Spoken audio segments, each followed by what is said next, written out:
सत्संग जी प्यार से कहना। ध्यान निरंकार जी, सत्संग जी जैसे हम श्रवण करते हैं सतगुरु बाबा गुरबचन सिंह जी महाराज की जीवन पर आधारित पुस्तक जीवन शिक्षा। आप जी इसका आनंद लें। इसका टॉपिक एपिसोड 9 और टॉपिक भक्ति पलायन नहीं सिखाती।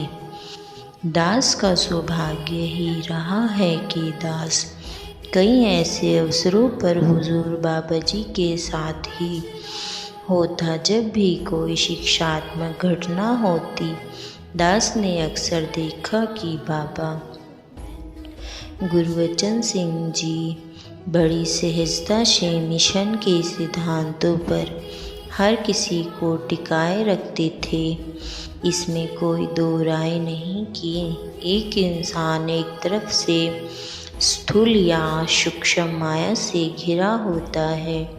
यह तो ज्ञान की रोशनी और सतगुरु की कृपा दृष्टि ही होती है कि गुरुमुख माया कमाता भी है, इस्तेमाल भी करता है, लेकिन अंदर ही अंदर मायापति प्रभु के साथ जुड़ा रहता है और उनकी छोटी छोटी बातें भी मिशन के बड़े बड़े सिद्धांतों के प्रचार का कारण बन जाती है। एक बार की बात है कि हुजूर बाबा जी अपने ही निवास स्थान के बाहर बरामदे में खड़े थे। कुछ महापुरुष नमस्कार कर रहे थे। इतने में यूपी का एक महापुरुष सिर पर टैंक और बिस्तर उठाए अपनी पत्नी और बच्चों के साथ पंक्ति में आ खड़ा हुआ। बच्चों ने हाथ में थैले पकड़े हुए थे। जब उन महापुरुषों की बारी आई तो उन्होंने अपना सामान की तरफ संकेत करके कहा, हुजूर बाबा जी 2 दिन पहले आप हमारे सपने में आए और हमसे कहा कि आप अपनी दुकान बंद करके दिल्ली आ जाओ। दास ने आपका हुक्म माना और परिवार सहित आ पहुँचा। अब आपके द्वारा जैसा हुक्म होगा वैसे ही कर लूँगा।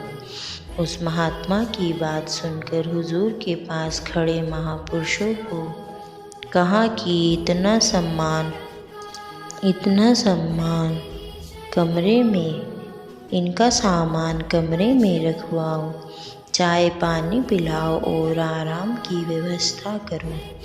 हुजूर ने उस महात्मा को कहा, आप हमेशा शाम को मिलना, अब जाओ लंगर आदि खाओ।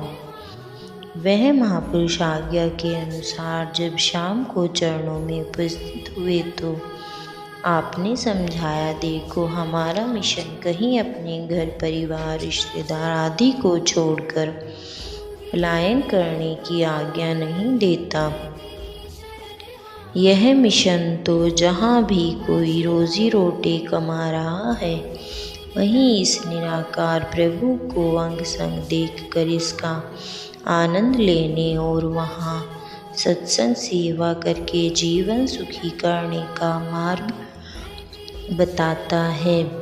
आप स्वपन वाले बाबा गुरबचन सिंह जी के कहने पर यहाँ आ गए हो तो अब साक्षात आपको कह रहा हूँ कि आप वापस अपने घर लौट जाओ, वहीं जाकर अपनी दुकान चलाओ। दातार आपके काम में बरकत डालेगा।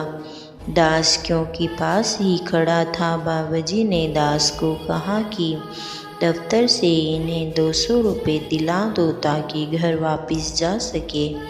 इसी दौरान राजमाता जी भी आ चुके थे। हुजूर का आदेश उन्होंने भी सुना। वे कहने लगे, बाबा जी इतने पैसों में तो यह परिवार समेत घर ही पहुंच पाएंगे, व्यापार कैसे शुरू करेंगे। यह कहकर ममता माई माँ अंदर गई और कुछ और पैसे लाकर उस महात्मा को पकड़ाते हुए आशीर्वाद दिया, घर जाकर दुकान खोलो, सेवा सुमरन सत्संग से जुड़े रहना, दातार कृपा करेंगे। उस महात्मा ने नमस्कार की और अगले ही दिन वापस चले गए। बाद में पता लगा कि छोटे से कस्बे में भी इस महापुरुष के बारे न्यारे हो गए हैं। बेटियां भी पढ़ने लग पड़ी हैं और आसपास से भी प्रशंसा मिल रही है कि इनके गुरु ने इनका घर बसाया ही नहीं बल्कि खुशहाल बना दिया है। इस प्रकार इस प्रैक्टिकल महात्मा ने हर श्रद्धावान भक्त को कर्म मार्ग पर चलाया और जीवन को सही दिशा प्रदान की। साथ संगत जी, हम दासी अगला टॉपिक आप जी के समक्ष रखेगी। महापुरुष शरीर नहीं सहायक होते हैं। वार्षिक संत समागम के दिन थे। हुजूर का अधिकांश समय समागम की प्रबंध व्यवस्था की रूपरेखा और अन्य कल्याणकारी कार्यों में बीत जाता। इन्हीं व्यस्त दिनों में ही एक महापुरुष आपके पास आए और बोले, हुजूर, दास की बच्ची की शादी है। आप जी घर चरण डालकर परिवार को आशीर्वाद देने का समय निकाल सके तो आपकी बहुत कृपा होगी। हुजूर ने उन्हें आशीर्वाद देते हुए फरमाया, दास ने तो उस दिन कहीं मीटिंग रखी हुई है। यह भाई साहब जी पास बैठे निहाल चंद जी की कमर की तरफ इशारा करते हुए आपके घर पहुंच जाएंगे और बच्ची को आशीर्वाद दे आएंगे। वह महात्मा नमस्कार करके चले गए। यह घटना कंवर साहब ने स्वयं सुनाई। विवाह का दिन आ गया। दास की ड्यूटी हुजूर बाबा जी ने लगाई थी। दास बहुत खुश था कि आज मैं हुजूर बाबा जी के प्रतिनिधि बनकर शादी में जाऊंगा। मेरा सम्मान सेवा सत्कार हुजूर जैसा ही होगा। इन्हीं ख्यालों में ही मैं शादी वाले घर में पहुंच गया। जाते ही महापुरुषों को धन अहंकार की। परिवार ने भी बड़े प्रेम से धन अहंकार की और दास को कुर्सी पर बिठा दिया। लड़की की शादी होने के कारण घर परिवार के सारे सदस्य बारात व अन्य मेहमानों के स्वागत और राव भगत में लग गए। दास कुर्सी पर बैठा सोच रहा था कि मेरी तरफ विशेष ध्यान दिया जाएगा, लेकिन व्यस्तता के कारण घर वाले ऐसा नहीं कर पाए। गुरु के हुक्म में बंधा दास बैठा तो रहा, लेकिन निराश हताश। शादी हो गई। दास भी नमस्कार करने और अपना मन हल्का करने के लिए निरंकारी भवन पहुंच गया। जैसे ही नमस्कार की, हुजूर ने पूछा, उन महापुरुषों के घर गए थे, बच्चे की शादी ठीक ठाक हो गई?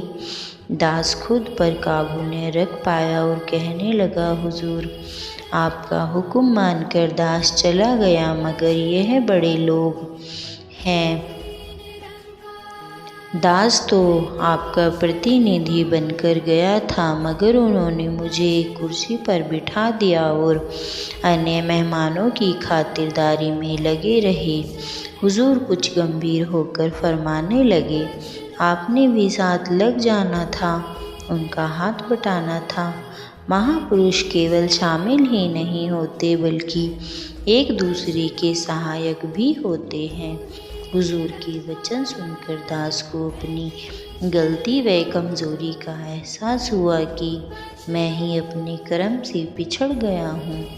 कंवर साहब की बात सुनकर दास सोचने लगा कि चाहे उन महापुरुषों को हुजूर बाबा जी के इस प्रतिनिधि का उचित सम्मान सत्कार करना चाहिए था, लेकिन फिर भी इतना बख्शनहार सतगुरु है जो गुरसिखों के पर्दे ढकता है। हमें भी एक दूसरे के अवगुणों पर पर्दे डालने चाहिए। इसके साथ ही दास को इतिहास की एक प्राचीन घटना याद आ गई। इतिहास के अनुसार बुल्ले शाह के परिवार में लड़की की शादी थी। वह अपने पीर इनायत शाह के पास उन्हें शादी में आमंत्रित करने के लिए गए। इनायत शाह जी ने अपने एक अनुयायी को अपने प्रतिनिधि के रूप में भेज दिया। बुल्ले शाह जी शादी में मेहमानों की भगत में लग रहे थे और इस भक्त मेहमान की ओर पूरा ध्यान न दे सके। शादी के बाद जब यह भक्त पीर इनायत शाह जी के पास वहीं पहुंचा तो उन्होंने शादी का हालचाल पूछा।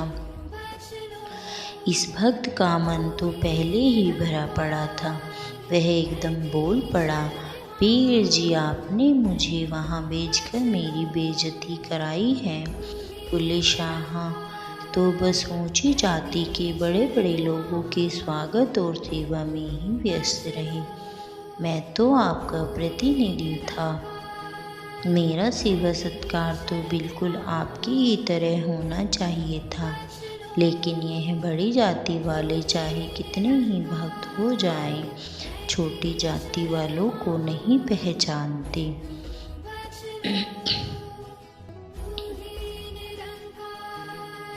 भक्त की बात सुनकर पीर इनायत शाह जी बुल्ले शाह जी से रूठ गए, क्योंकि गुरु पीर अपने गुरसिखों का निरादर सहन नहीं करते।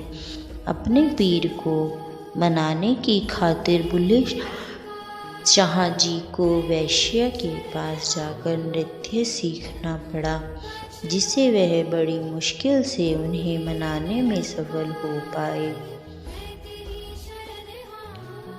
आज हुजूर बाबा जी के वचन कंवर जी के माध्यम से सुनकर दास मन ही मन सोचने पर विवश हो गया कि काश हम गुरु की आज्ञा के अनुसार जीवन जी सके।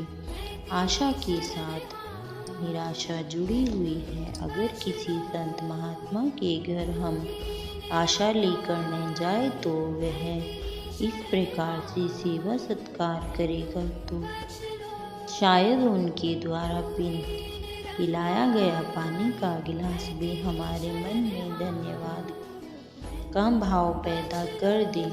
फिर गुरसिख तो दूसरे गुरसिख की कमियों पर पर्दा डालने का काम करता है, जिसके कारण उसकी कमियां भी दूसरे गुरसिख के द्वारा ढक ली जाती है। भक्त जहाँ भी जाए वहीं जाकर दूसरों के काम में सहायता करता है। ऐसा करके वह स्वयं भी सेवा का आनंद प्राप्त करता है, साथ ही साथ मिशन के नाम को भी उजागर करता है। फिर यह ध्यान आया कि अगर वह भक्त जो बुल्ले शाह जी के घर गया था वापस लौटकर इनायत शाह जी से शिकायत न करता तो शायद बुल्ले शाह जी के जीवन में कड़वे अनुभव न आते। एक भक्त का यही कर्म बनता है कि वह स्वयं भी सतगुरु की खुशी प्राप्त करे और अन्य भक्तों को भी वह खुशी प्राप्त करने में सहयोग दे।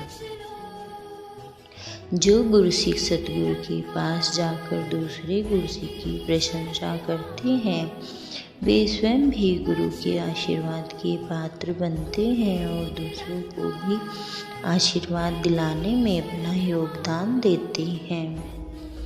सत्संग जी प्यार से कहना, धन्य निरंकार जी।